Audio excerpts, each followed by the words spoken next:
Note of ডিসেন্টের মীমাংসা গণভোটের মাধ্যমে হয়ে গিয়েছে। গণভোটের আদেশ এবং গণভোটের যে প্রশ্নগুলা সেখানে কিন্তু পরিষ্কারভাবে আছে কোন সংস্কারগুলো দলগুলো তার ইশতেহার অনুযায়ী করবে, কোন সংস্কারগুলো সবাই ঐক্যমত হয়েছে সেটা অটোমেটিক হয়ে যাবে। গণভোট আবার প্রশ্ন এর মধ্য দিয়ে আসলে নোট অফ ডিসেন্টের পুরো বিষয়টাই মীমাংসিত ছিল না। আমরা তো পরিষ্কার বলেছি আমরা একটা আইনি ভিত্তি চাই। ফলে এরপরে যখন আইনি ভিত্তি দেওয়া হলো গণভোট আদেশের মাধ্যমে, জুলাই জাতীয় সনদ আদেশের মাধ্যমে, সেই আদেশ এটার আইনি ভিত্তি দিয়েছে এবং এর পরবর্তীতে গণভোট হয়েছে, গণরায় প্রতিফলিত হয়েছে।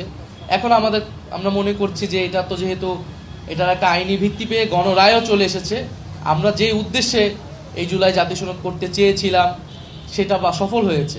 এখন এটা আমাদের বাস্তবায়ন প্রয়োজন এবং বাস্তবায়নের যাতে না হয় এই বাস্তবায়নের স্বার্থে আমরা স্বাক্ষরটি করছি।